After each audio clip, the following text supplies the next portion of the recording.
A vocês, agradecer ao Executivo da Junta de Freguesia, da União de Freguesias de Massarelos e Rebelo de Douro, por acaso é o contrário, Rebelo de Douro e Massarelos, a colaboração magnífica que tem connosco, que nos permite realizar aqui estas tertúlias. Quero agradecer ao Dr. João Russo, da Associação Portugal-Moçambique, ter nos dado o prazer de estar aqui connosco. Infelizmente, o Sr. Cônsul de Moçambique, que tinha confirmado a presença, à última hora surgiu-lhe um imprevisto e não pôde vir. E, como é lógico, quero agradecer ao Luís Almeida, vir-nos aqui falar de uma terra que não é dele, mas que penso que hoje em dia já podes considerar um bocado como tua, dado o amor que lhe dedicas, a paixão que lhe dedicas. Eu não sei se o Sr. Luís Grabulho quer dizer alguma coisa em nome da Junta. Se quiser, terei todo gosto. Se não, começaríamos pelo Dr. Luís Russo, e eu depois vou sair de cena. Luís é o fotógrafo. O Dr. João Russo, peço desculpa. Dr. João Russo, que se nos quer falar um pouco da atividade da Associação de Portugal Moçambique, antes do Luís, e agora sim, não te vou chamar João, antes do Luís nos apresentar o seu trabalho. Ora bem, boa noite a todos. Obrigado à Associação Modos de Ver e ao Laurindo Almeida pelo convite muito amável que nos fez para estarmos aqui presentes. Eu sou o Presidente da Associação Portugal Moçambique, uma pequena associação que tem sede ali no Largo do Correio da Ribeira. Quando se desce a Mouzinho da Silveira do lado esquerdo, há aí umas escadinhas e aquilo é o Largo do Correio da Ribeira. É uma associação pequena, mas o que é que ela faz? Fazemos os possíveis para reforçar os laços de amizade entre os povos portugueses e moçambicanos. Isto é um lugar comum, mas na prática é que nós fazemos, enfim, se houver estudantes, e há muitos, pessoas que estejam a trabalhar, sobretudo no norte de Portugal, que precisem de alguma ajuda, de algum apoio, pois nós, na medida das nossas possibilidades, apoiamos. Fazemos lá iniciativas semelhantes a esta, já fizemos também exposições de fotografia na nossa sede, fazemos apresentação de livros na nossa sede, fazemos às vezes alguns jantares temáticos com a comida moçambicana. Enfim, é uma pequena associação, mas que tem alguns moçambicanos na sua própria direção, porque fazemos questão de que os moçambicanos participem. Porquê que eu estou na Associação Portugal-Moçambique? Porque eu entendo que as relações de Portugal com a África, seja ela qual for, é extraordinariamente importante. Por outro lado, também nasci em Moçambique, passei a minha infância num dos locais mais lindos do mundo e tive a infância mais linda do mundo, porque passei no Rio Zambeze. O meu pai era mestre daqueles barcos de roda que andavam no Rio Zambeze, hoje já não existem, aliás já não existem há muitos anos. Portanto, tive uma infância feliz no meio do mato, como se dizia, porque de facto não era propriamente mato, mas quase, onde havia população e onde havia alguma vida minimamente europeia. Era em Marromeu, era no Luabo, era no Xinde, mas de resto, quando uma pessoa saía desses espaços, era mato, sim, mas de uma beleza inacreditável. Eu estou-me a lembrar quando o meu pai, nesse navio, que era um navio grande, mesmo assim, com mais de 20 tripulantes, que agarrava 2 lanchas de cada lado, e quando percorria os mucuros, que são pequenos riachos no delta do Zambeze, os macacos andavam sempre a acompanhar o navio, as águias, enfim, de uma beleza extraordinária, os camarões numa top, os caranguejos numa top. Lembro-me que a minha mãe, a determinada altura, me proibia de apanhar mais caranguejos, e eu era miúdo, tinha 7 anos, 8 anos, e apanhava caranguejos. Como é que nós apanhávamos caranguejos? Muito simples. Eu ia ao frigorífico da minminha mãe, tirava um bocado de carne, amarrava uma guita forte, esse bocado amarrava esse bocado de carne nessa guita, um bocadinho mais acima. Embaixo eu ia à oficina do navio buscar uma porca daquelas grandes, amarrava a porca e eu sozinho punha aquilo, quando o barco estava parado, punha aquilo no delta do Zambeze. Estava ali assim um bocadinho à espera, começava quando via que estava alguém a mexer na galinha, era um caranguejo, eu puxava a linha muito devagarinho, e depois com um estacou, como dizia, que era uma rede, punha a rede, e apanhava o caranguejo e punha o caranguejo dentro de uma caixa. E a minha mãe proibia-me de apanhar mais porque já não havia espaço na geleira para guardar caranguejo. Estão a ver? Passei uma infância fabulosamente bonita. Mas passei esta infância bonita, não foi só por causa dos meus pais, por causa destas recordações, porque de facto é um país maravilhoso. Hoje continua a ser e é cada vez mais um país maravilhoso, que eu convido as pessoas a visitar. Se não puderem lá ir, visitem através da net. Hoje é fácil, há muita coisa que se pode ver. Através das fotografias do Luís de Almeida, de certeza absoluta que vai nos dar um roteiro extraordinário sobre Moçambique. É um país lindíssimo, com uma variedade de paisagens enorme. Eu julgo que nós vamos começar pelo norte, que é totalmente diferente do sul e mesmo do centro. Eu ainda há pouco tempo fiz de carro, eu próprio a guiar, de Nacala até Palma, lá na pontinha de Moçambique. Palma, uma terra extraordinariamente importante para Portugal e para os moçambicanos. Muita gente não sabe porque Palma foi importante, pois Palma foi extraordinariamente importante na Primeira Grande Guerra.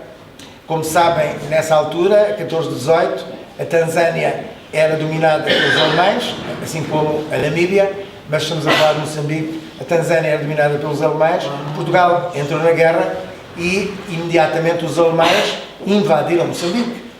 Para a vossa informação, para nós termos a noção do que é isto e da importância que isto teve, os alemães invadiram Moçambique e foram até, agora não me lembro o nome, quase a 70 km de Climane, no centro de Moçambique. E não havia estradas como há hoje. Hoje há estradas extraordinárias, boas, perfeitas, não são autoestradas, mas são estradas onde se anda perfeitamente bem. Já agora, a título de curiosidade, só não se anda muito bem da zona de Caia até Vilanculos, de resto anda-se bem.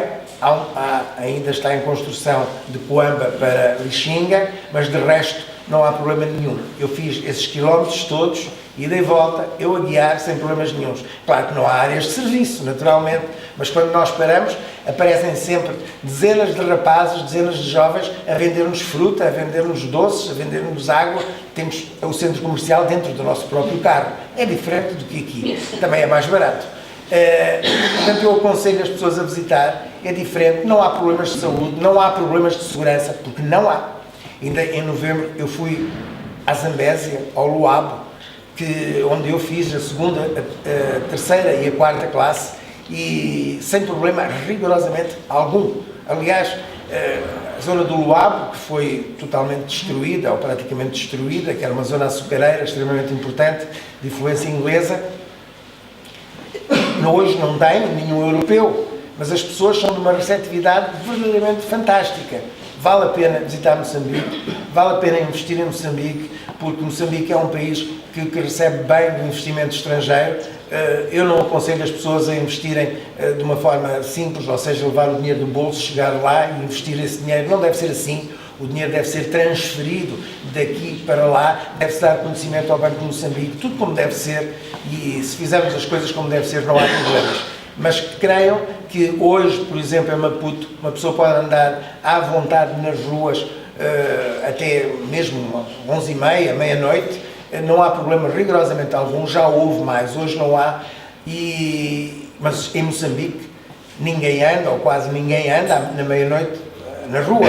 Podem andar jovens que vão a uma discoteca ou a uma boate, mas como sabem, aí às 9h30, o mais tardar, toda a gente já está em casa, porque às 7 da manhã as crianças entram na escola. Portanto, é uma vida totalmente diferente. Às 5h30 da manhã nasce o sol, portanto, ninguém fica na cama depois daquela hora. Às 6 da manhã, normalmente sai, arranja as crianças que entram às 7. É uma vida diferente, por isso quando se chega às 8, 8h30, toda a gente está em casa e normalmente já estão jantados. Por isso, há tempo para lazer, as pessoas saem relativamente cedo dos empregos, há tempo para lazer.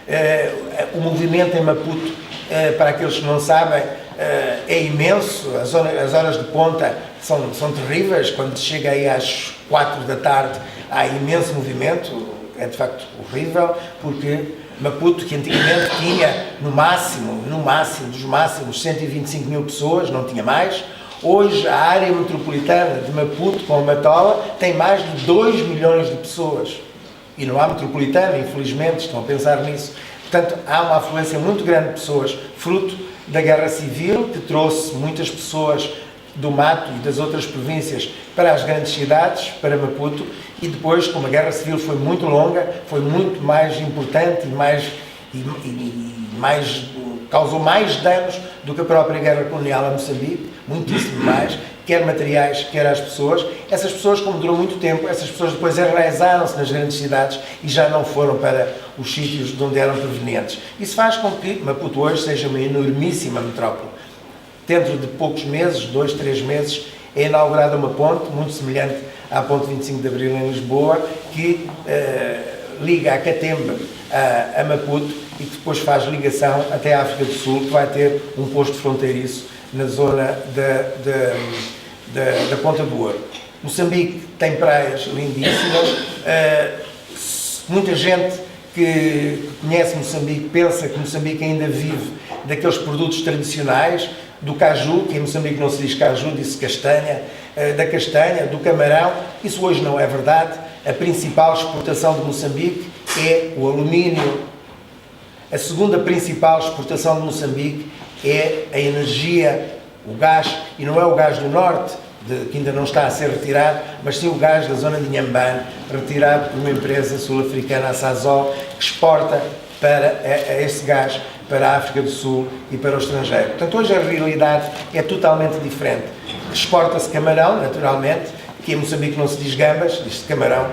Exporta-se camarão, exporta-se caju, sem dúvida, que em Moçambique se diz castanha, mas hoje o forte já não é isso. Uma das maiores fábricas do mundo de alumínio está em Moçambique, está na Matola, e hoje exporta-se sobretudo alumínio, em primeiro lugar, depois energia, gás.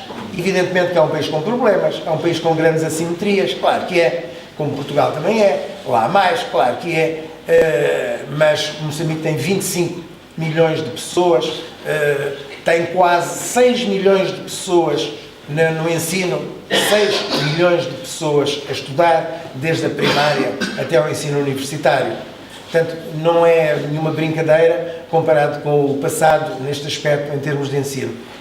Tem dificuldades, tem alguns problemas políticos, mas a paz é irreversível. Ainda há pouco tempo, a semana passada, na quarta-feira, houve eleições a Nampula, tudo correu bem, ganhou um partido que não é o partido do governo.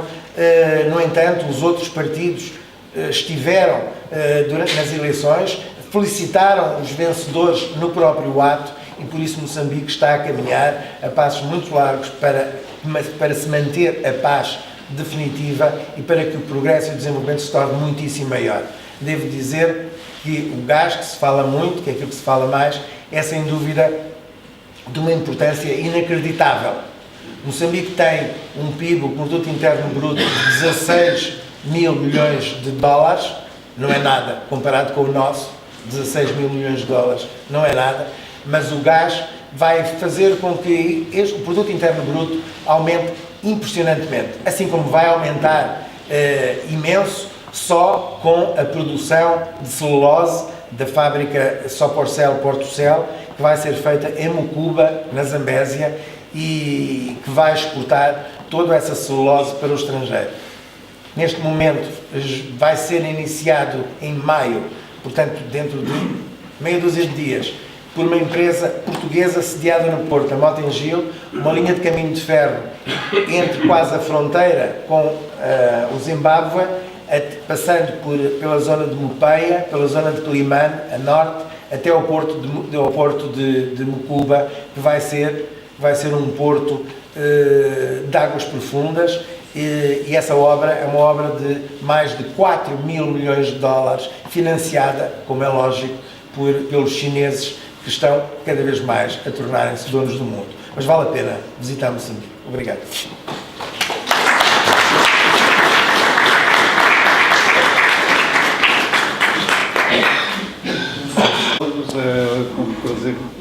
Este final de tarde promete, sem dúvida, que vão ter aqui um final de tarde bastante agradável. Está aqui também o meu colega Nuno e o Sr. Francisco Tarta, que fazem parte do Executivo. Nós temos reunião agora agendada para as 7, já estamos um bocadinho atrasados, temos mesmo que ir embora. Só queria agradecer realmente o que tem feito em termos pela fotografia. Nós vamos cedendo as instalações e, portanto, numa colaboração que temos, isto é uma colaboração mútua, que é bom para vocês e é bom para nós, porque eu fico bastante contente em ver que este espaço, que é um espaço público, que está a ter utilidade e que realmente estamos a pôr aqui ao serviço da comunidade as nossas instalações, que numa coisa tão importante como é a arte da fotografia. Eu sou um entusiasta também da fotografia, não consigo fazer coisas muito boas como vocês fazem. Sou um amador. Só vês. Mas realmente admiro bastante o vosso trabalho e espero que esta cumplicidade tem aqui havido já ao longo de algum tempo, pelo menos um ano ou dois. Espero que continue a fazer mostras como esta, que realmente promete bastante. Muito obrigado. Boa tarde a todos. Muito obrigado.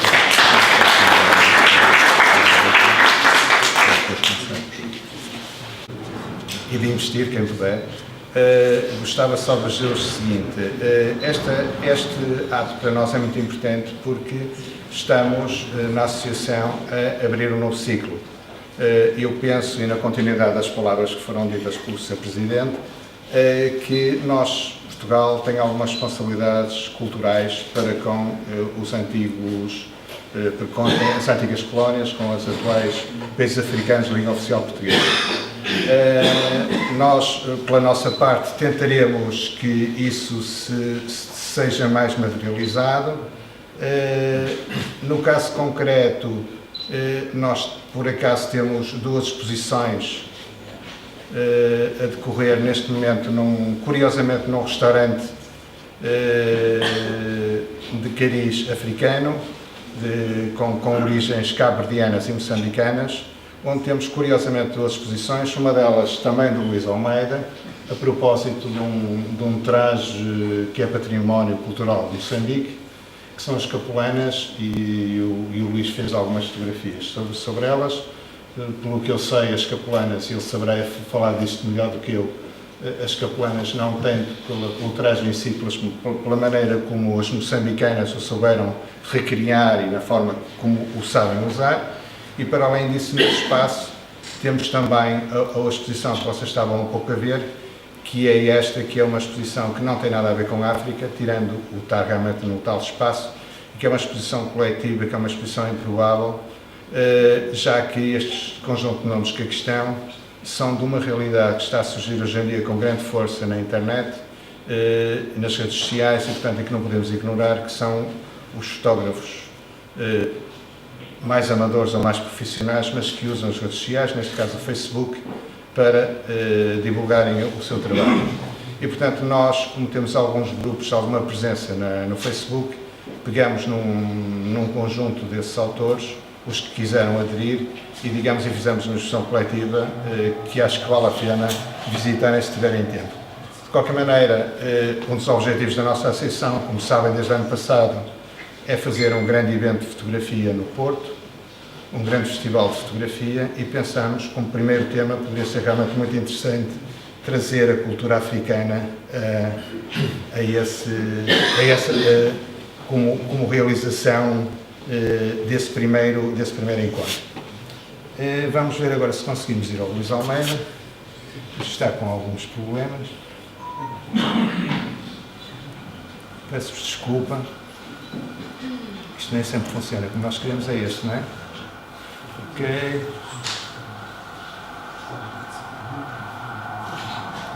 Ok. Agora com o Luís, espero que gostem. Eu gosto mais de estar em pé, peço desculpa. Eu queria só introduzir a mostra que tenho para vos fazer de fotografias com três informações que acho que importantes. Primeiro, não nasci em Moçambique. Segundo, não tenho nenhum interesse nem empresarial, nem muito menos político, nem económico em Moçambique. E não vivi em Moçambique, ou seja, vivi 2 anos em Moçambique, que foi como conheci Moçambique, que foi no tempo colonial. Fui oficial miliciano na zona de Tete, no norte de Moçambique. E foi assim que conheci Moçambique. Então, o que é que me liga a Moçambique? Eu, às vezes, não percebo bem o que me liga a Moçambique e eu costumo dizer, o poeta disse que a sua pátria era a língua portuguesa. Eu acho que tenho várias pátrias, umas pequenininhas, porque as minhas pátrias são onde eu me sinto bem. E Moçambique eu sinto muito bem, portanto também é uma das minhas pátrias. Tenho algumas, tenho o Porto onde nasci, tenho uma aldeia onde meu pai nasceu também na Beira Alta, tenho Londres porque tenho muitas relações em relação portanto, aos estudos académicos com Londres, ainda vim de lá a semana passada. E, portanto, eu tenho não tenho uma pátria, eu tenho pequenas pátrias. A aldeia de onde nasceu meu pai é muito pequena e Moçambique é uma delas. E eu estou muito ligado a Moçambique. E gostei de Moçambique logo que fiz lá o serviço militar. Tive a sorte de não ter grande guerra, apesar de estar numa zona de muita guerra na altura, que era Tete. Estava na região, estava junto ao Zambeze, estava em Chicoas, andava naquela rua que é Chicoas, Chioco, Mágoa, que é junto ao Zambeze, porque fui para lá em janeiro de 74, deu-se 25 de abril, passaram uns meses, claro, e as coisas, eu praticamente não tive, assim, problemas com a guerra colonial, e logo que pude,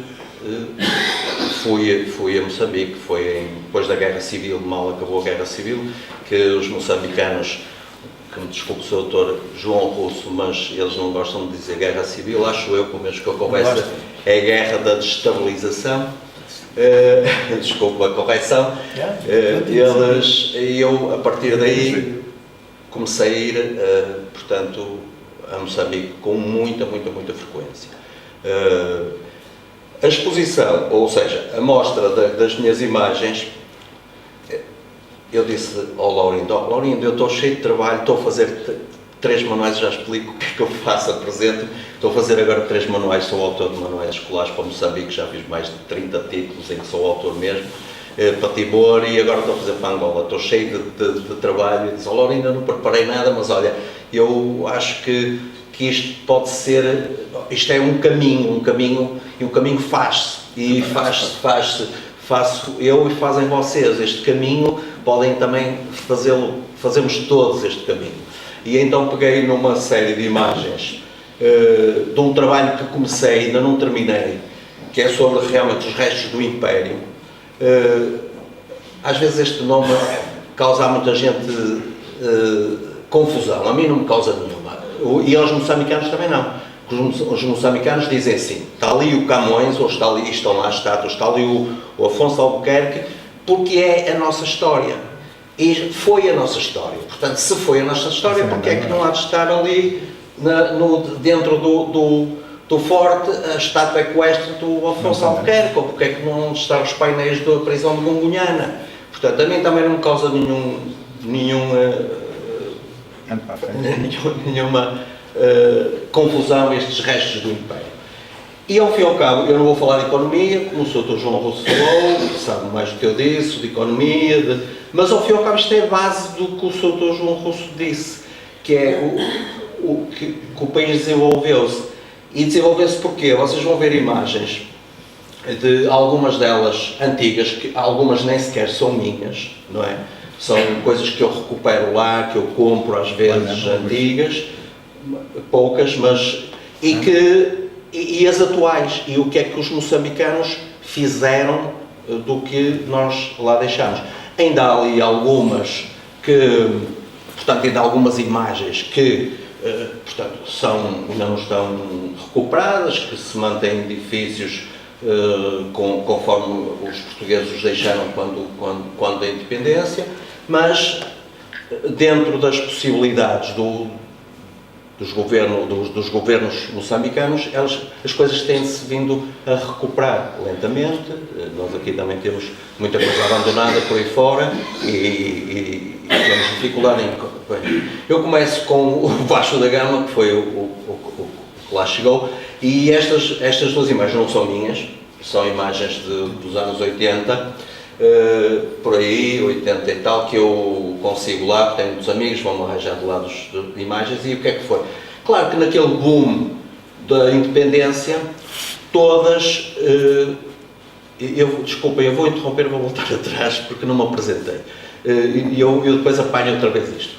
Eu fui militar, fui professor durante 40 anos, e como professor, como sou da área artística, dediquei-me à fotografia, sou mais da área do design, do desenho, e fui professor de educação visual, e dediquei-me à fotografia e fiz fotografias por todo o mundo para a Porto Editora, a empresa Porto Editora. Eu tenho um arquivo de cerca de 500.000 imagens minhas feitas para os livros escolares por todo o mundo, no arquivo da editora.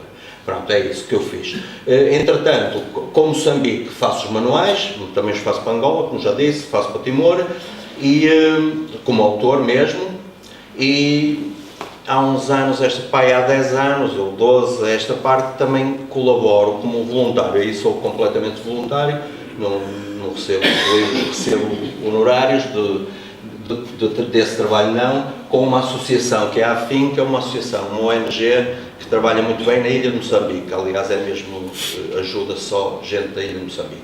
E dou formação a professores lá e ajudo o que posso, às vezes também conserto a bomba de água que avariou e não sei o que, e vou para lá em julho e todos os anos estou lá uma vez ou duas por ano.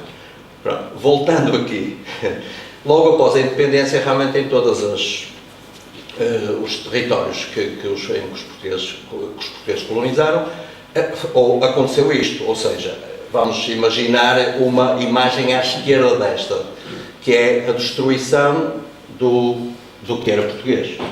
Tudo deitaram abaixo, tudo, e praticamente eu conheço as outras realidades, Angola, Santo Tomé, Guiné, etc. Extraordinariamente, em Moçambique, as coisas foram repostas no lugar. E aqui está uma imagem dos anos 80 em que eles tinham deitado abaixo o Vasco da Gama, não sei onde é que o meteram na altura, e aqui está a reposição do Vasco da Gama no pedestal onde ele está agora, não é? Isto não funciona? Ou funciona? Pronto. Onde ele está, isto foi feito em fevereiro de 2017. Foi, já tenho outras recentes, mas penso que isto foi. Pronto, só lhe falta uma coisa que se perdeu, que é ali na mão à esquerda, vê-se a mão direita dele e ele está assim, e houve uma peça qualquer que ele tinha, não é espada, porque a espada está lá pendurada na cintura. Falta uma peça que talvez tivesse perdido, mas está lá e outras estampas. E é o que eu dizia, eu não vou falar de economia, não vou falar nem mostrar nada sobre economia, também não vou mostrar grandes paisagens. Este trabalho foi nessa base e com o conceito de mostrar o que normalmente nós deixamos lá e o que foi sendo reconstruído pronto, com algumas modificações, e ainda agora na ilha de Moçambique, porque o povo moçambicano penso que tem esse discernimento. Ainda agora na ilha de Moçambique, o hospital, que era um dos hospitais na África, um dos melhores hospitais em toda a África, o Hospital da Ilha, está há muitos anos ao abandono, vive lá gente e tal.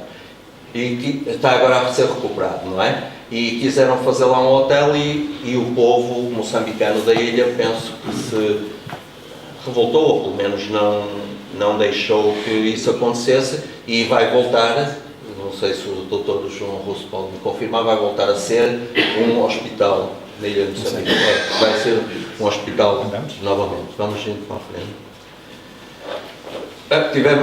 São estas imagens que são históricas, são imagens da história. Portanto, aqui era o porto onde eram, portanto, embarcados os escravos. Era deste cais que os escravos eram embarcados para a América do Sul, não é? Para o Brasil, e que os moçambicanos recriaram, ou seja, quiseram recuperar um espaço, hoje chama-se o Museu da Memória, o Jardim da Memória, e o que é que fizeram? Simularam-se ali uma escultura que é uma simulação de uma caravela, não é? Onde os caravela ou nau, onde os escravos eram embarcados para aquela porta, não é? E antes eram armas. Está aqui ainda uma imagem. Também ornamentaram um museu com algumas esculturas relacionadas com a escravatura, claro.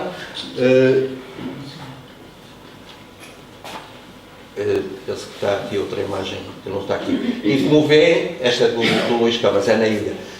Como vêem, vão ver mais, com certeza, mais elementos. O Luís de Camões, que viveu, vamos ver já a casa onde dizem que ele que viveu na ilha. O Luís de Camões está lá, o pedestal, tirado na altura da independência, também o tinham tirado do lugar, mas, entretanto, colocaram. Posso interromper? Sim, sim. Esta estátua está lá. Foi mandada pôr lá precisamente pelo Presidente Samora Machel, que tinha sido retirado e não mandou pôr outra vez.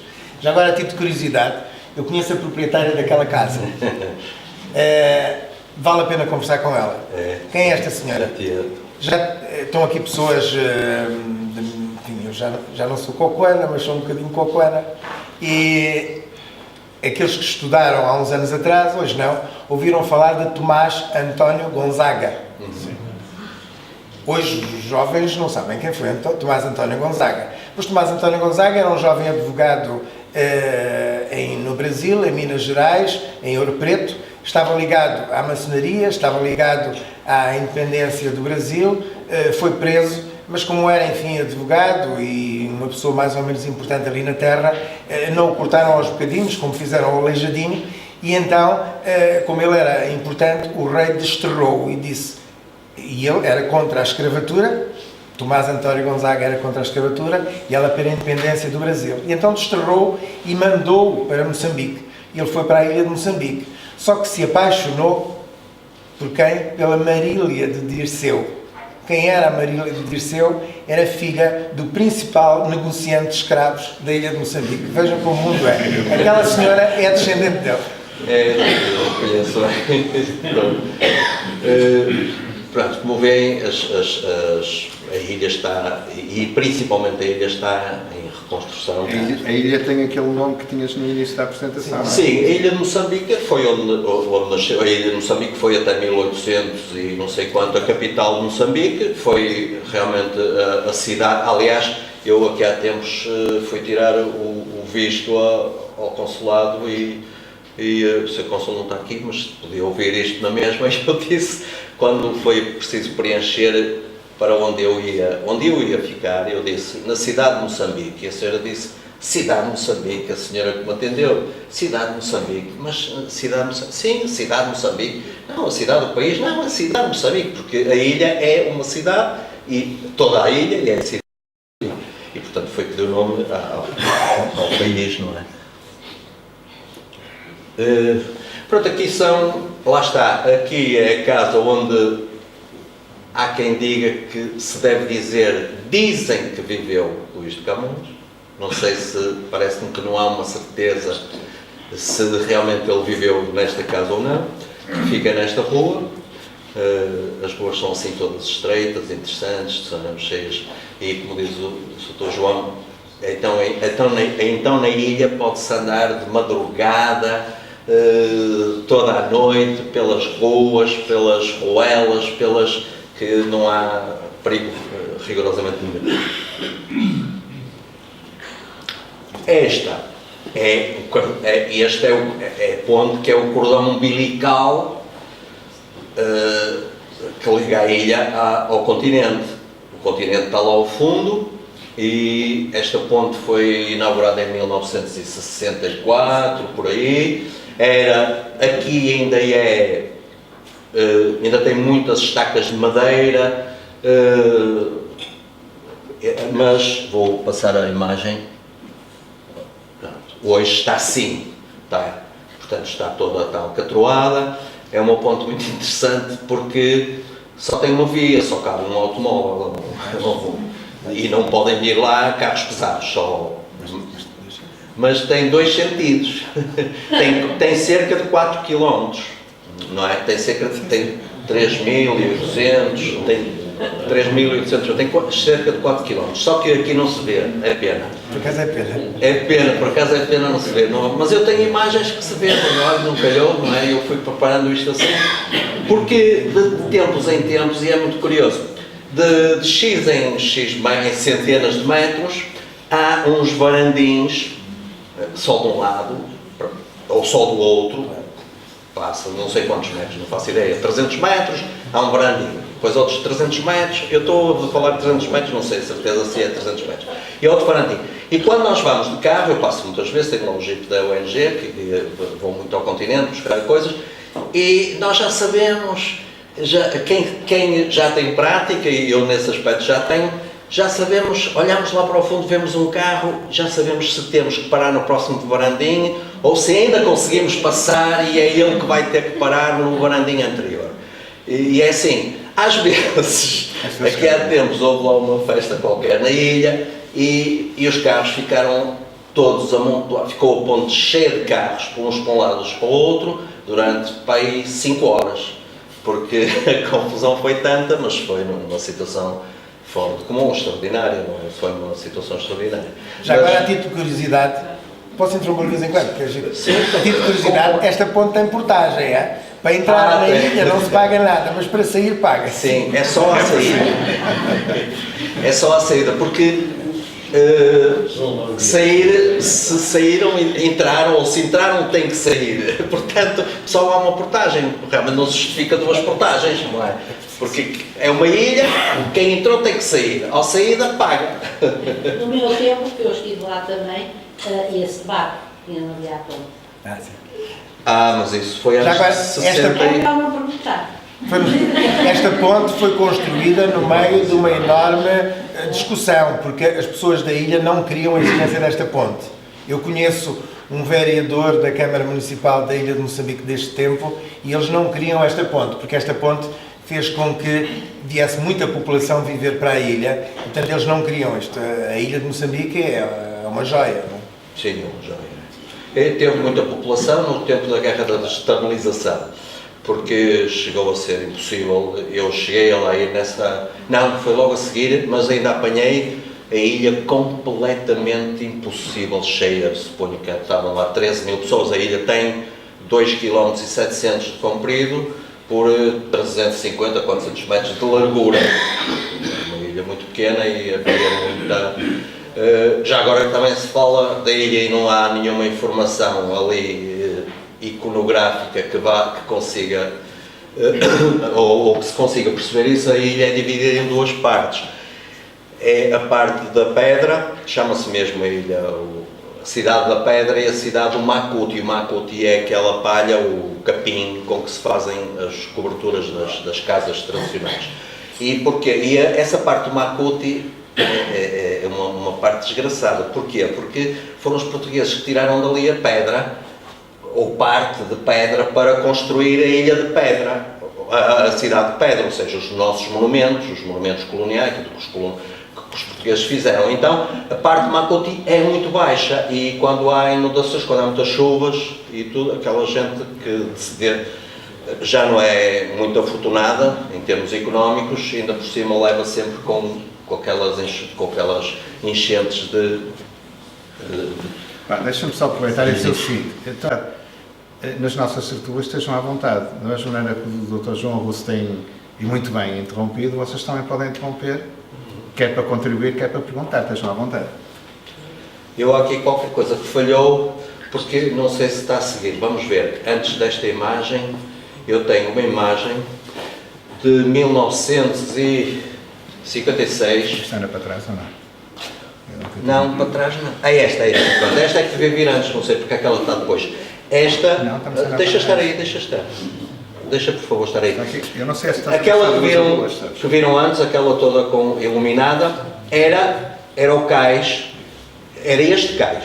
Este cais, porque não havia ponte, isto é de 1950, com César eu nasci em 52, e eu penso que isto ainda é capaz de ser anterior a 52.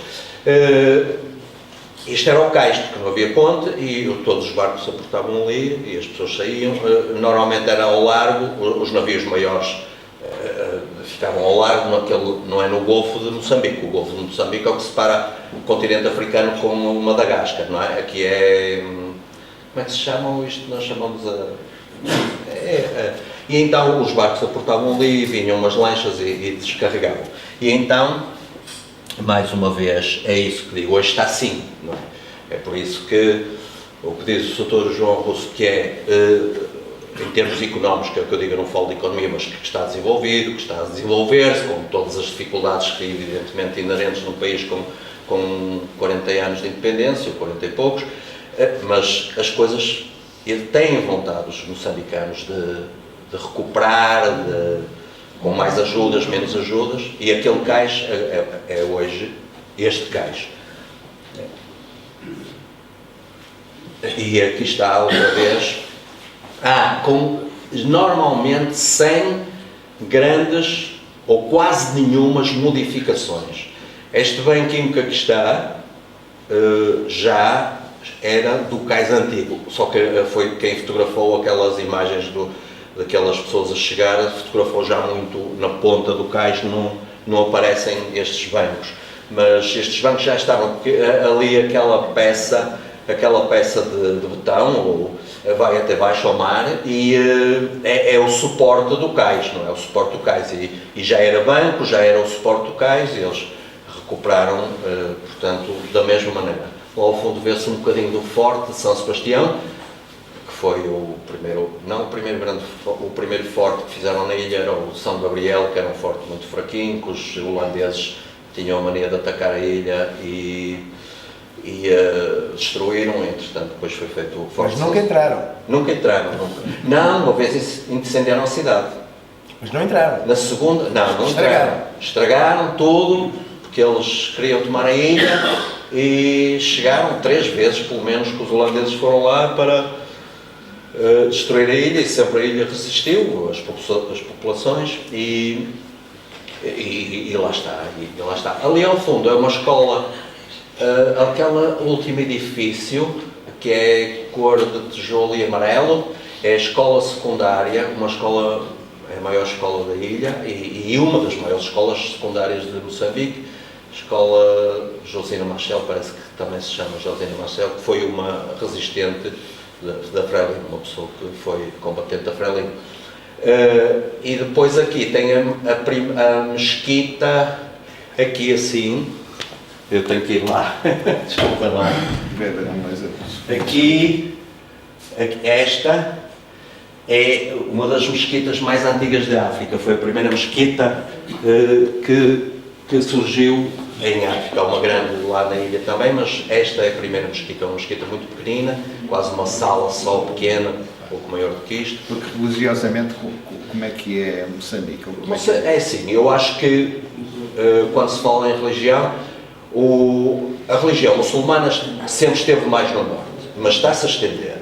Eu entendo, não sei se estou enganado, eu penso que a religião muçulmana, e são há poucos anos 19%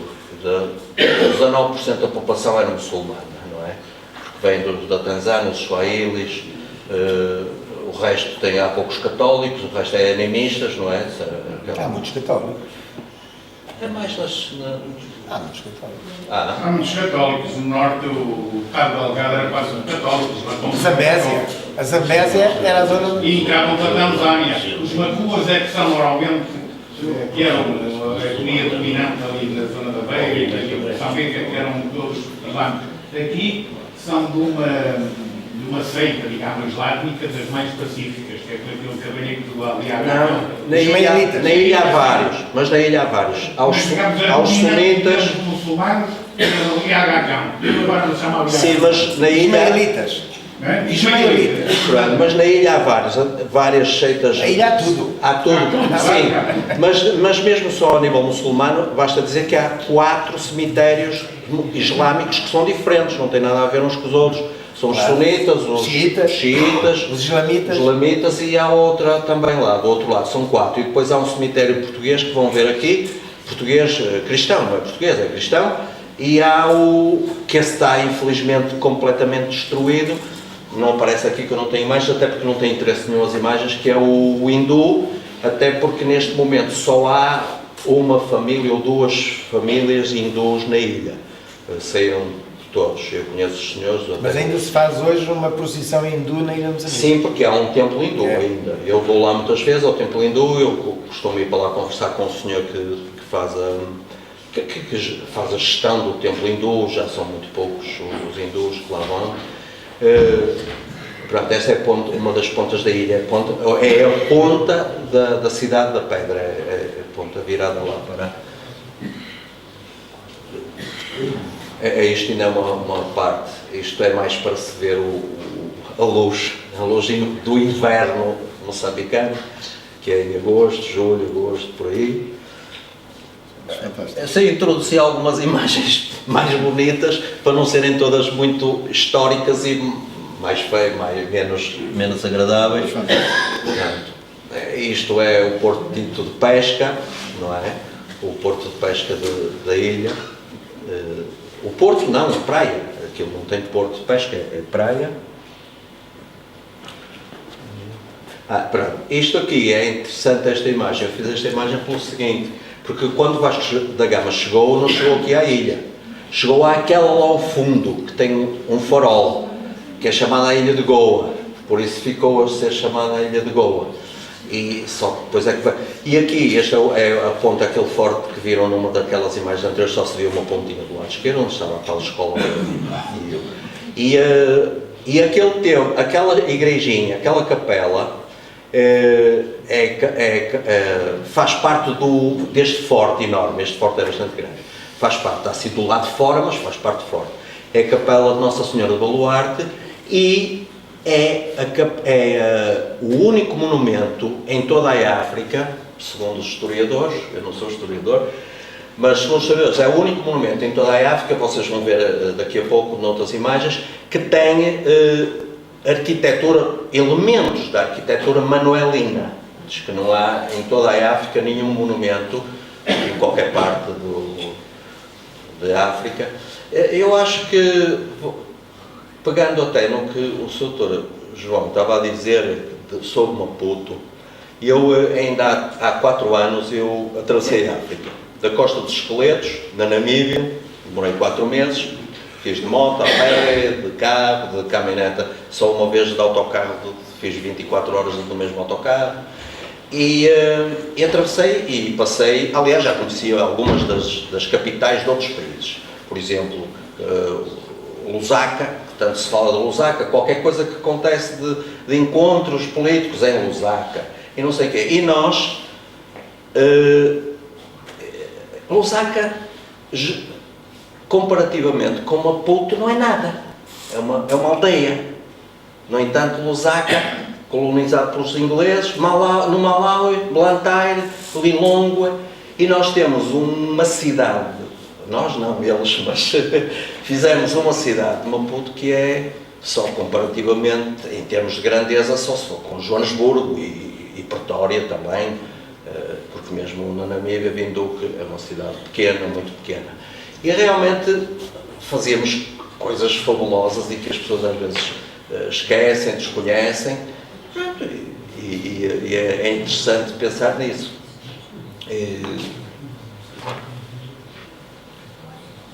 Cá está, muito estragado, têm-se feito algumas reconstruções, mas é muito difícil, lá estão ali alguns elementos manuelinos e lá dentro da capela também tem, que ainda está a capela de Nossa Senhora de Baluarte, mas estão muito, muito deteriorados. Tem aqui deste lado, eu acho que não tenho a fotografia, de um púlpito, o púlpito onde o padre, mas esse está muito, muito, muito estragado, não é? Este é o interior da capela, não é? Que é uma abóbada, é por isso que aparece ali, é só uma curiosidade. E eu quando fiz a fotografia nem reparei, depois quando estava a tratar as fotografias mais tarde, uns meses depois, é que vi que há ali uma cruz no altar, virada ao contrário. E depois era assim, como é que apareceu a cruz ali, a imagem da cruz? É que é uma abóbada E como é o efeito da fotografia, quem sabe fotografia sabe que é da câmara escura, então aquela cruz lá do fundo, que é um orifício, não é, talhada, refletiu-se na abóbada e por sua vez foi fazer uma segunda reflexão no altar da capela. Aqui é muito interessante, porque dentro daquela fortaleza enorme de São Sebastião não havia água na ilha, não é? Não há captação, mesmo a água agora vem de fora, foram os chineses que fizeram lá a ligação, não é? E havia uma cisterna, esta cisterna é enorme, realmente é pena não haver aqui nenhum elemento para se comparar realmente, para se perceber quão tão grande é esta cisterna. Era aqui que se recolhia a água das chuvas, tem ali uma abertura e outras, e serviam-se daquela água, e é dentro do forte. Pronto, lá está. Outras coisas que nós deixamos, é por isso que isto é restos do Império, que foi a religião católica. Este é o cemitério cristão, e ainda se encontram de vez em quando coisas que lá estão desde o tempo colonial, não é? Nas capelas ou numa casa qualquer que está lá civil, mas que agora é civil, mas já foi com certeza outra coisa qualquer, e arrumaram para lá uns paramentos Aqui é o cemitério, o tal cemitério cristão, mas estão a tentar recuperar a capela mortuária, que é esta capela mortuária dentro do... É o que eu digo, algumas coisas, isto é dentro da capela mortuária, algumas coisas estão a ser recuperadas, outras não é? Ainda agora um edifício grande, que era a alfândega, está a ser transformado num centro, digamos, parece-me que é um centro de convenções e nasceu agora este ano também uma universidade, coisa que é importantíssima para um espaço tão pequeno, que só tem dois cursos para já, acho que é Psicologia e Turismo. Aqui é com água, mas quando os navios chegavam, isso ainda lá está, isto foi tirado ano passado, há 2 anos, os navios chegavam, eram colocados ali as chegadas dos navios que vinham do norte, do sul e tal, mas também eram, e isto é que é pena, eram registados nestes dossiês essas chegadas, as chegadas dos navios, as partidas, as cargas que traziam, as cargas que levavam. E isto é que é pena que se está a perder, porque este arquivo já foi maior, não sei onde está a parte, eu tenho fotografias deste arquivo, com muito mais dossiês, e o ano passado só consegui só fotografar esta prateleira e a outra lá ao fundo, e ainda perguntei a esta senhora, mas ela não sabia onde é que tinham metido os arquivos, que eu cheguei a desfolhar aquilo. É interessante, porque é a história, não é? E isso é pena algumas coisas se perderem, isso é verdade, algumas perdem-se, não é? Esta aqui é uma rua, principal, a Rua dos Arcos. Eu mostrei esta imagem porque há muitos filmes de pirataria e não sei o quê, que foram filmados lá. Há muitos filmes, realizados até por americanos, que sempre filmam nesta Rua dos Arcos. É uma rua famosa. É muito interessante esta rua. Famosa. É uma rua famosa. É famosa, é muito famosa. Ainda hoje tem lá um café a funcionar. Está lá um cafezinho, está um café. E vendem uns vinhos sul-africanos e tal. E as ruas estão assim, vão sendo aproveitadas, vão sendo recuperadas, como veem, são ruas todas assim estreitinhas. A Rua dos Arcos é aquela lá ao fundo, lá está, vão aparecendo assim uns restaurantes, o Rubi é um hostel, parece que é um hostel, vão aparecendo assim uns hostels, uns restaurantes. Isto aqui, eu não tive oportunidade de trazer. Isto é o Palácio do Quê? Eu tenho isto é o Palácio de São Paulo, e o do Governador. Agora é o Palácio de São Paulo, tem ali naquela porta, em arco, entra-se para o museu, tem um museu muito interessante, e foi a última função dele, parece que foi o Palácio do Governador da ilha. está em constante recuperação. Mal ele começa a ficar assim como está, naquela cor, repintam portanto, há aquela preocupação eu tenho uma imagem de 1972, não é minha, foi comprada, e que se olhar para a imagem de 72 e para uma atual, não há diferença rigorosamente nenhuma. Portanto, as coisas vão-se recuperando eu até vou contar que aqui há tempos, quando é que foi? Há 3 anos eu ia passar na Avenida 25 de Setembro, cá embaixo, onde tem o Correio, um edifício do Correio e o edifício da Biblioteca, que são, não sei se o Correio é da mesma época, mas devem ser de 1800. O da Biblioteca é mais antigo. É mais antigo. A Biblioteca era a primeira fazenda. Pronto, é de 1800 e tal. E o dos Correios também. E é mais recente, mas eu ia passar no passeio e nunca tinha visto o edifício. Tem as portas principais de entrada da biblioteca, aliás, mas antes tem um portão de garagem, assim, para um jardim lá para trás. Eu nunca tinha visto aquele portão aberto. E um dia a passar e o portão estava aberto, eu olhei por acaso, olhei lá para baixo e vi uma estátua com uma silhueta que me era familiar. Pedi ao senhor para entrar, só para verem como são os moçambicanos, como recuperam a história deles. Nós aqui já não temos nada. Então está lá uma estátua enorme do no jardim das traseiras da biblioteca. Eu sou tão pobre que a não ser que eu tivesse tirado interessante. Eu cheguei a estudar no Liceu Salazar. Sim, mas isso... quando eu entrei no Liceu Salazar, tinham rebentado a estátua. A estátua houve problemas. Tá. Não é essa estátua que está a referir? Não, é uma estátua em que ele está com a toga da universidade. É uma estátua enorme, é maior do que o tamanho real e está lá no jardim da biblioteca, é um jardinzinho particular da biblioteca, mas está lá. Portanto, e mesmo o Correio, entra-se no Correio, pelo menos há 3 ou 4 anos, foi a última vez que lá fui, e o Correio mantém-se com aqueles balcões invernizados que nós tínhamos aqui, com aqueles... Lindíssimo, com aqueles... nós estávamos sempre em contacto com as pessoas porque... Como é que se chama aquilo? Os postigos eram todos com vidros martelados e guichês, exatamente. Tem exatamente os guichês. Uma cidade que está assim, como no tempo colonial, temos que dizer, é Inhambane.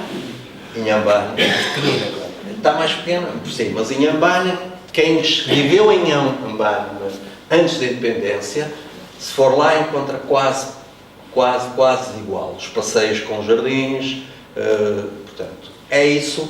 Não sei se é isso. Isso é norte ou é sul? Sul. Inhambane é uma cidade lindíssima, lindíssima mesmo. E os arredores de Inhambane, a Bahia, o Machis, etc. São cidades muito bonitas.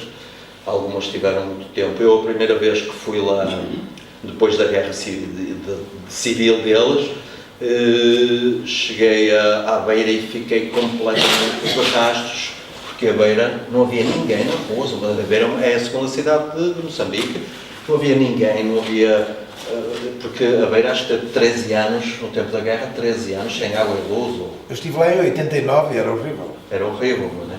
Portanto, e hoje as cidades estão recuperadas. E acerca dessa história dos edifícios, eu, como fui em 74, eu vim em vésperas da independência. Eu vim para Portugal, da tropa, acabei o serviço militar lá, em vésperas da independência. E ainda assisti a alguns comícios do Samuel Machel. E às vezes ele dizia, cheguei a ouvi-lo, não sei se presencialmente, mas pelo menos nas notícias, ele dizia, vocês querem deitar as estátuas abaixo, destruir as estátuas, olha, os edifícios também foram feitos pelos portugueses, não é? Deitem-nos abaixo também. Portanto, ele defendia muito e com certeza foi isso também que deixou, foi essa ideia, esse conceito de que realmente as coisas estão lá, fazem parte da história moçambicana, das pessoas. Isto já não demora muito. Isto é o interior do museu, portanto, do Palácio Governador. Tem um museu lá dentro, mantém-se as mobílias naquela portinha ali, no meio daqueles arcos, entra-se lá para as salas onde vivia o Governador, tem os mobiliários e tudo, nada foi destruído. Pronto, algumas coisas estão assim. Eu penso que isto é alfândega e está em recuperação. Esta, por acaso, acho que está agora a ser recuperado. Ou assim. A farmácia continua assim, mas funciona, mas é mobiliário do tempo colonial. E muito arranjadinha. Sim, pode ser depois. Não, muito para trás. Muito para trás. É tempo Muito para colonial. trás. Sim, Sim, eu não sei se tenho aqui, mas dos anos 50. Mas eu cada vez que vou lá tenho que ir cumprimentar pela ONG, tenho que ir cumprimentar o Presidente da Câmara, que estiver no ativo, e o gabinete do Presidente da Câmara, dentro da Câmara Municipal, o gabinete e mais umas dependências cheias daquele mobiliário indo-português. Mantém-se lá aquele mobiliário muito pesado, mas muito trabalhado, lindíssimo. Continua lá o mobiliário indo-português. Eu penso que não tenho aqui nenhuma imagem. Isto é o coreto do tempo, não sei que ano foi feito isto, mas anos 60 talvez, não sei. Ou antes, e que está assim, não é? Conservado, completamente conservado. Agora já saí um pouco da ilha, porque o trabalho, a base deste trabalho é realmente na ilha, porque o país é tão grande, que fazer um trabalho de restos do Império em Moçambique Posso só interromper um bocadinho? Está aqui o Luís Almeida a dizer que o país é tão grande, tão grande. A título de curiosidade, ir de Maputo a Palma, em linha reta, é a mesma coisa que ir de Lisboa a Berlim. Pois é. Eu fiz várias vezes, eu gosto de fazer primeiro porque os voos também são muito caros, os voos internos são muito caros. São bastante caros os voos internos, mas eu gosto, também é por prazer, faço muitas vezes de Maputo para a Beira, eu vou para Nampula, lá para cima para a ilha. E primeiro tenho que fazer dois trajetos, são 12 horas, 13 horas de Maputo à Beira, de autocarro, e depois da Beira para Nampula são mais 14. Faz de autocarro? Eu gosto. Eu fiz da Zâmbia para o Malawi, isso foi de moto. Da Namíbia, de Windhoek para a Zâmbia, para Livingstone, para as Cataratas Vitória, 24 horas dentro de um autocarro.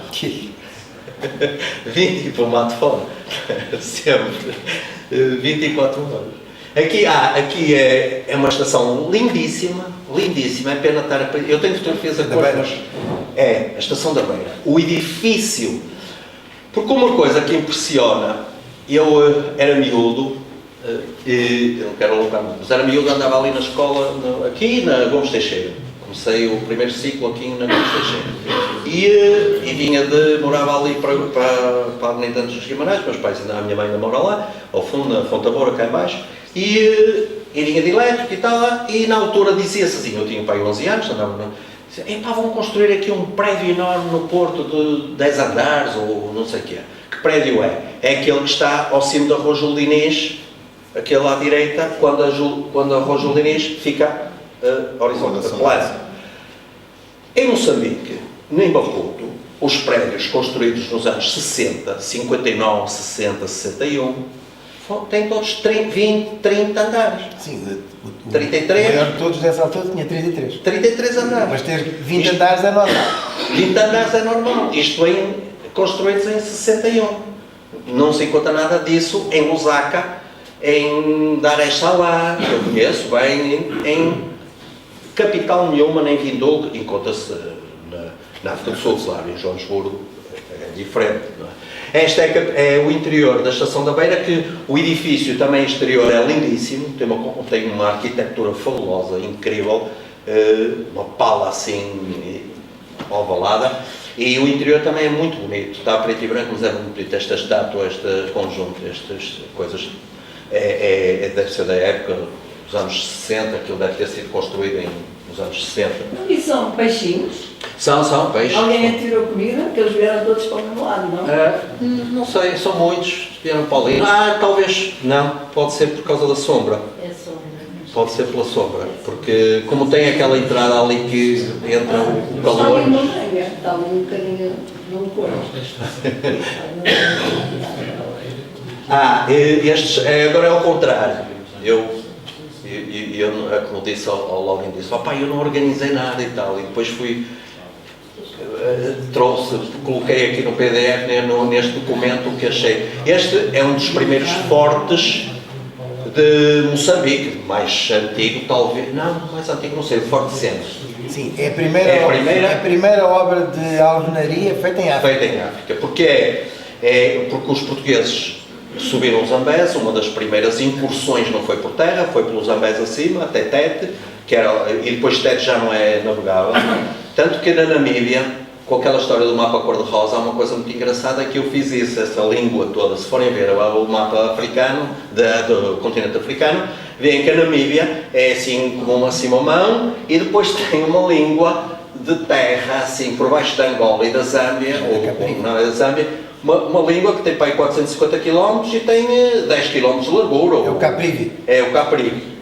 Porque os alemães, a julgar que eram muito habilidosos, acharam queriam, que fizeram isso, queriam ter acesso ao rio Zambeze, que é na ponta dessa língua do Caprivi, que era julgavam que o rio era navegável, só que o rio não é navegável. O rio navegável é só de Tete para a Foz, porque até Tete chegava. E aqui este forte é o Forte Sena, é Mutarara, é antes de Tete, bastante, vai 300 km, 200 ou 300 km antes de Tete. E está conservado, atenção, tem florinhas ali, a imagem é preto e branco, mas estão ali plantinhas, eles conservam o forte, não está, e é antiquíssimo, não é? Este forte deve ser. Pronto, e está a famosíssima ponte de Tete, que é uma ponte suspensa, uma das primeiras pontes suspensas também de África, que une a parte de Tete, a cidade de Tete, ao outro lado que é já Moatize. O doutor esqueceu-se um bocado de dizer que Moçambique, em termos económicos, também tem a maior jazida de carvão do mundo. Eu não falei muito sobre Moçambique, se eu faço Moçambique. Eu sei Moçambique. Mas falou muito do gás, não sei que toda a gente fala. E do alumínio, e a jazida maior. Então, e areias pesadas. E areias pesadas, mas a maior jazida de carvão, e que estão a explorar, claro, é do outro lado daquela ponte, que é em Moatize. Esta ponte é de que altura, sabes? Não sei, mas deve ser também dos fins dos anos 50, penso eu.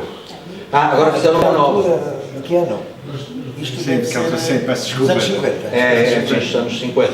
Agora fizeram uma nova, para aí a 2 km ou 3 abaixo, tem uma nova. Porque esta já... agora estamos em Maputo. Agora estamos em Maputo. Eu misturei um bocado, senão também era chato só de falar da ilha, mas é os restos do Império, e há tantos restos do Império interessantes e bem conservados, outros pior conservados. E este é o Teatro Gil Vicente, um teatro também super antigo, 1800 e qualquer coisa, e 80 e tal, ou 90 e tal. E que está, pronto, não está nas melhores condições, mas está a funcionar. Isto foi feito em fevereiro de 17. Acho que foi feito em fevereiro do ano passado. Então, olha, fez agora um ano. E que está assim, e que é muito bonito, é um teatro muito bonito. O Teatro Gil Vicente, que é bem no centro de Maputo, não é? Está aqui o palco. Eu acho que quando entrei lá, estava lá só um polícia, eles andavam, ele deixou-me entrar, andavam lá a fotografar, eu penso que eles andam em remodelação, não sei se já, o Soutor tem as nossas marquises que são lá, como são prédios dos anos 60, são aqueles quadradinhos de cimento, não é? Que são as varandas, e tem uma parte, metade da varanda com aqueles retângulos de cimento para entrar, para a roupa secar e tal. Pois essas coisinhas que são feitas em cimento e tudo mantém-se por direitas. Portanto, isto só prova a qualidade da construção na altura lá que nós... Está colado ali na lateral das cadeiras. Não. É GV, Gil Vicente. Não, eu digo nas costas da cadeira. Isso é... É para homens, mulheres, está a ideia que é um... É fila. É um N. N. É fila, é o N. É fila N. Começa a ganhar, vai por aí. É fila N. Não, é a letra da fila. E já são 8h15. Pronto, é o interior. Isto é mais uma imagem. Isto aqui, olha, voltamos à ilha, que estão agora a recuperar também. É o bar. Eu escolhi esta imagem porque tem uma parte interessante que é os azulejos portugueses, não é? Isto é o bar, ou era o bar, não sei se vai voltar a ser, mas penso que sim, que eles andam, do Sporting Clube de Moçambique. Que o emblema é igual aqui ao emblema do Sporting. Era uma filial. Era uma filial. Era uma filial. Pronto. E o bar, o balcão do bar era este, e é interessante, é pena estar já muito azulejo partido, eles vão recuperar. Aqui, estão a ver aqui, ó. Isto são duas imagens que eu escolhi. Aquela imagem ali foi feita há 15 anos, a do lado esquerdo. Curiosamente, aquele destroço de caminhoneta está cá fora, na ilha, numa rua qualquer, encostaram lá, e estão a reconstruir. Este ano, quando eu cheguei lá, aliás, o ano passado, quando eu cheguei lá, isto que estava assim em ruínas, este edifício, que era a Alfândega Velha, e ainda estava em fase de obras, mas dá para perceber que é o mesmo sítio, não é? Mas já é reconstrução, portanto. Aqui a mesma coisa, aqui era um conjunto de, o que nós aqui chamamos as ilhas, um conjunto habitacional que nós chamamos aqui as ilhas, portanto tem um portão de entrada onde eu fotografei e tinha uma série de casinhas lá, e então transformaram num hotel. Feitoria. É? Feitoria. Não, chama era a feitoria. Não era a feitoria. Isto não chama feitoria? Não. Feitoria é cá em baixo, virado para a Ilha de Goa. Isto aqui não, isto é na rua perto da Capitania. Eu acho que é mesmo até na rua da Capitania. Antes da Capitania, a feitoria é cá em baixo. A feitoria, e lá está o interior do hotel, todo XPTO, não é? Todo arranjado. Há algumas oficinas, principalmente a nível de comércio, indústria, etc. Há muita coisa que ficou mesmo abandonada e não foi para a frente, e isto devem ter deixado assim as oficinas e lá estão. Sim. Mas já não se usam estas máquinas. Também já não se usam, claro. Também já não se usam. O fotógrafo que continua fotógrafo assim, eu uma vez estive lá numa sessão fotográfica com ele, na conversa com ele estava lá a fotografar umas pessoas e eu tive que sair porque aquilo era um forno, porque aquelas lâmpadas, não são daquelas lâmpadas antigas, ele até as vira para a parede quando não está a fotografar, aquilo é um calor impressionante, mas lá está o fotógrafo com os arranjos dele. E outra coisa que deixámos foi a língua portuguesa, embora há ali um erro de português na palavra português. Está português.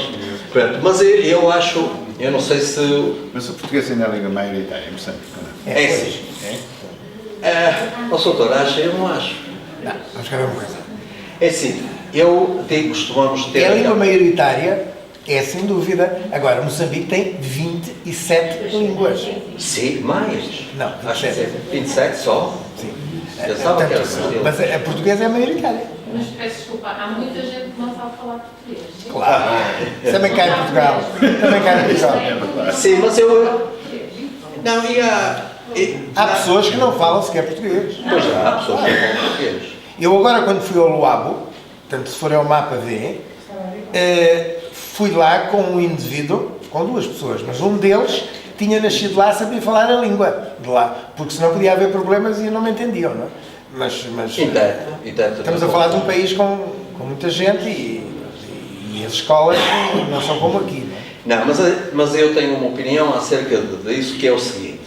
Nós, nas estatísticas, é que somos não sei quantos milhões de falantes de português. 250. E para mim é pura mentira. Eu cheguei a Timor e ninguém fala português em Timor. Eu fui tratar de assuntos ao Ministério da Educação de Timor e andaram lá atrás de uma pessoa que soubesse falar português para falar comigo, para tratar dos assuntos, não é? E nos outros países eu acho que é a mesma coisa, porque lá para o norte, lá para Palma, para Tete. Se for algumas regiões do Brasil também não entendo. Não. E se for ao Brasil é a mesma coisa. Sim, também. Eu no Brasil perguntava-me sempre de que região eu era do Brasil. De que região é? Não sou brasileiro. Eu já andei no Algarve à procura da Rua da Pandereta. E não era a Rua da Pandereta. Eu chego ali assim e rodo para a direita. Foi. E andei à procura da Rua da Pandereta. Mas foi a língua, lá está mais, é o resto do Império. A língua, mesmo eu gostei muito a educação de adultos, exatamente porque muita gente não fala português e há muitos, mas para adultos, não é? E está aqui uns miúdos. E outro resto que ficou lá, é a última imagem parece. Este é o Farouk, meu amigo, que é filho de um sargento português que esteve lá e de uma senhora moçambicana, portanto também eu o considero, digamos que o resto do Império, não é? Porque há milhares e milhares, ou centenas de milhares, não sei, de filhos de casamentos ou relações mistas, não é? Este é o Farouk, que é muito claro, é pena, a fotografia está preto e branco, está sépia, mas dá para perceber até as feições. Dá para perceber que foi um senhor que eu andei atrás do pai dele no Alentejo, a ver se conseguia arranjar, porque eu sei a companhia em que ele esteve no Mossoril, a companhia estava ali no Lumbo, tinha uma companhia no Lumbo em 1970 ou 72, e ele deu umas indicações todas, mas eu ainda andei atrás se encontrava o pai, porque ele pediu-me muito, mas não consegui nada, ainda tenho uns amigos que são militares de altas patentes e ainda... Essas questões de heranças são complicadas, não é? Porque se ele é filho... Sim. E hoje é fácil provar. Eu sei, mas... Não, mas penso que não foi por aí. Não foi pelo... Mas há muitos que fogem por causa disso. Sim, mas não foi com o receio... Depois com o ADN chegas lá no instante, não é? Foi, mas eu não consegui que me dessem nenhuma informação de um sargento que estivesse lá, era um sargento da companhia de 222, 221, no Lombo, em 1900 e não sei quanto. E tem fotografias do pai, em grupo, da companhia, e ele sabia quem era o pai, que ele tinha lá fotografias, eu tenho, mas até tenho imagens. E está, é o final. Se quiserem rapidamente ver, aquela das capulanas, já que está... Só porque isto foi um trabalho também, eu às vezes estou lá e tenho sempre muito que fazer, mas arranjo sempre pelo menos uns momentos e fiz um trabalho com algumas senhoras moçambicanas. Portanto, essas. Aqui essa é uma fotografia antiga, já dos primórdios, digamos, das origens da capulana, não é minha, claro, é de um fotógrafo que foi muito famoso, fotógrafo de África, sobretudo em Angola, que era, aliás, está ali do canto inferior esquerdo, era o Moraes, e portanto já fotografava assim. Era fantástico, sim. Já agora? É, para a frente. Isto são muito vaidosas, as moçambicanas, e muito cheirosas e... Sobretudo da ilha de Moçambique. Sobretudo, orera quer dizer, é uma palavra macua, um conjunto, são duas palavras, mas é mesmo, quer dizer uma espécie de transformar o que é... Eu não digo porque a capulana não é uma coisa velha, não é uma coisa velha, não é uma coisa de menor, mas isso significa transformar, é fazer reciclagem, transformar uma coisa feia ou velha ou que não presta, nem num luxo, numa coisa luxuosa, é o que quer dizer orera. Pronto, e então, se que eu pus esta imagem lá... Estava a olhar para isto com uma curiosidade. Na exposição que tu tens por nosso intermédio ali no Boa Vista House, curiosamente eles recriaram o cartaz e puseram este lettering, que agora estava a ver... esse lettering, estava a ver que era igual, que é curioso. É de uma casa comercial que está lá na ilha. Pronto, podemos passar assim mais rápido. A capulana não nasceu, há muitas versões, mas muitas ou algumas versões. A capulana realmente não é moçambicana. A capulana não é moçambicana. A capulana foram os portugueses também que levaram para lá as capulanas, da Índia, de Portugal. Não, mas não levaram para Moçambique. Levaram para o Quênia, para Zanzibar e depois aquilo é que desceu. Sim, é para aquela costa oriental. Foram realmente os portugueses que levaram, eram aqueles lencinhos, então levavam os lencinhos para trocas comerciais e, segundo a história, para trocas comerciais e ofertas, só que as mulheres realmente africanas, um lencinho deste tamanho não serve para nada, não é? Então começaram a lembrar-se de juntar e então deu estes padrões das capelanas. E esta série, para mim, tem importância pelo seguinte, que eu comecei a ver isto, é que as mulheres estão a transformar a capelana, ou seja, continuam a usar o pano da capelana, mas estão a transformá-la completamente. Em vez só de a amarrar aqui com os filhos ao colo ou às costas ou o quê, estão a utilizar os panos com os padrões da capelana e a fazer já as blusinhas, pelo menos na ilha passa-se assim como vocês veem, os panos são das capelanas, mas eu improvisei este estúdio, não tinha estúdio, peguei nos meus lençóis, atrás são os lençóis da minha cama e os cobertores, não tinha mais nada, improvisei lá um estúdio e pedi-lhes e elas... Há aqui alguns modelos que têm a cara branca, porquê? Porque é estas assim. Isto é uma pasta feita de uma raiz que é o...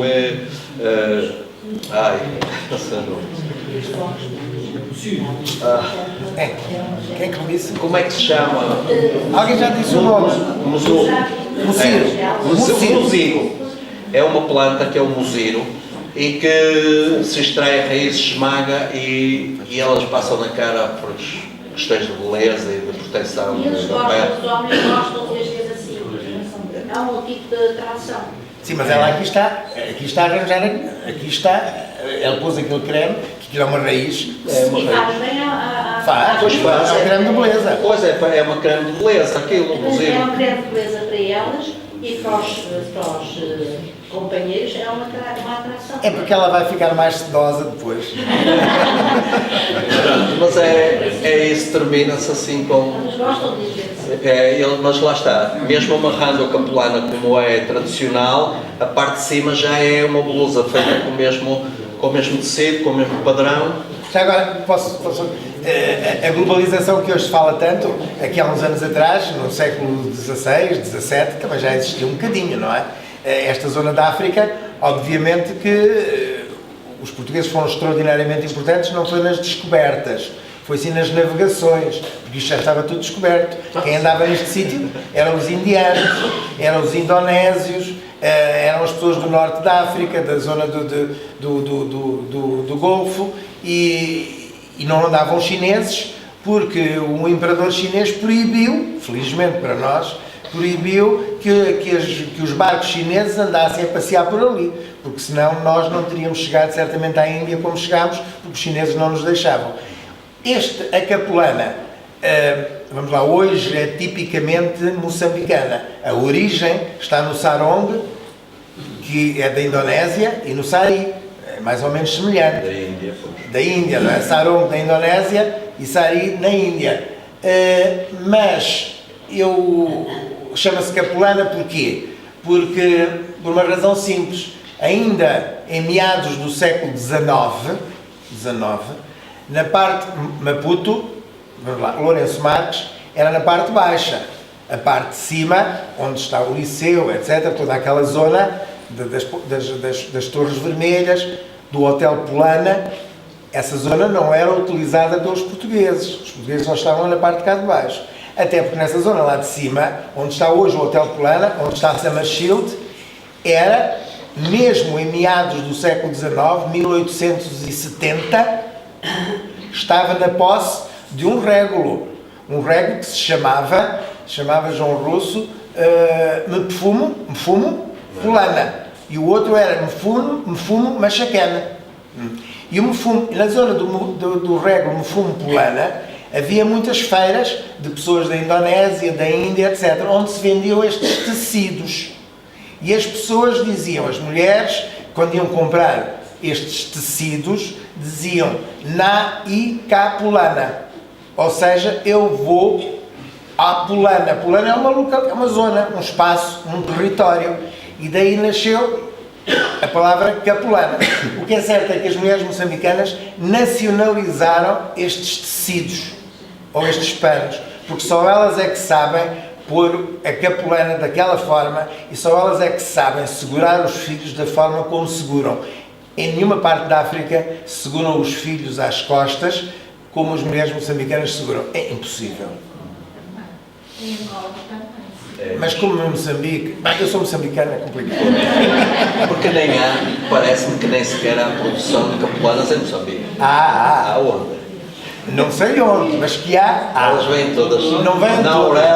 Aurélia. Hoje, a maior parte das capulanas que são vendidas na Casa Elefante e numa outra casa. A Casa Elefante já agora faz 100 anos dentro de um ano e pouco. É um balcão que é também de Sim. aqui a... As capulanas, vamos cá ver uma coisa, as capulanas que se vendem em Moçambique, a enorme maioria, 90%, são feitas ou na Índia, ou no Bangladesh, ou no Paquistão. Tanzânia também. Na Tanzânia também. Na Tanzânia também. Mas a maior parte são destes 3 países. Mas os desenhos e isso são levados de Moçambique. Aqueles desenhos não têm nada a ver com a Índia. Sim. São levados de Moçambique. A mulher moçambicana nacionalizou a capulana, nacionalizou estes tecidos. Agora, já se produziu capulana lá e ainda se produz, mas não em quantidade. E depois há muitos tipos de capulana. A melhor é da algodão, mas hoje aquela capulana baratuxa que nós compramos para depois pôr em cima... Está ali uma capulana. Tá. Mas aquela é sul-africana. Está bem.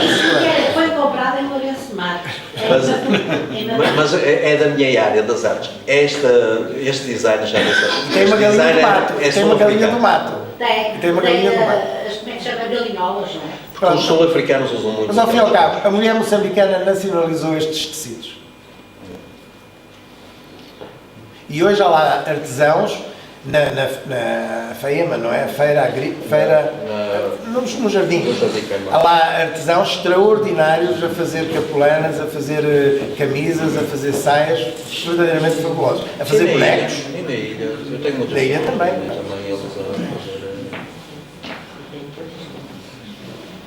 Pronto, é assim. Se tem alguma dúvida.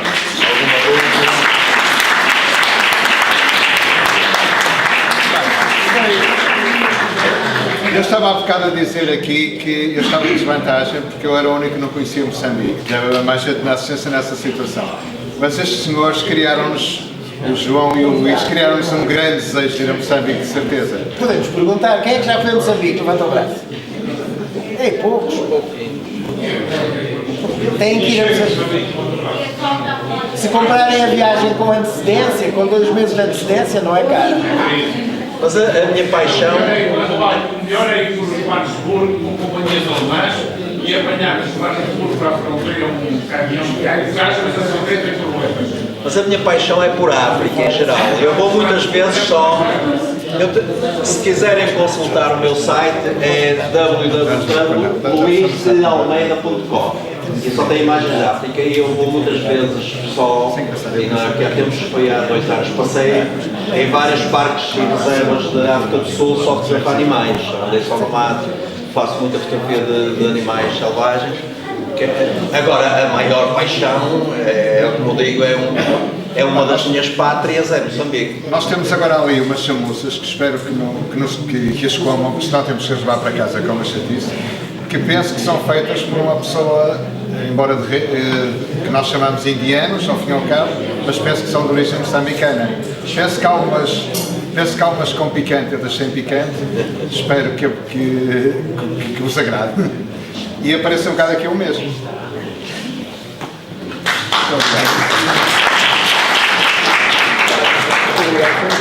Fantástico. Quer sentar connosco?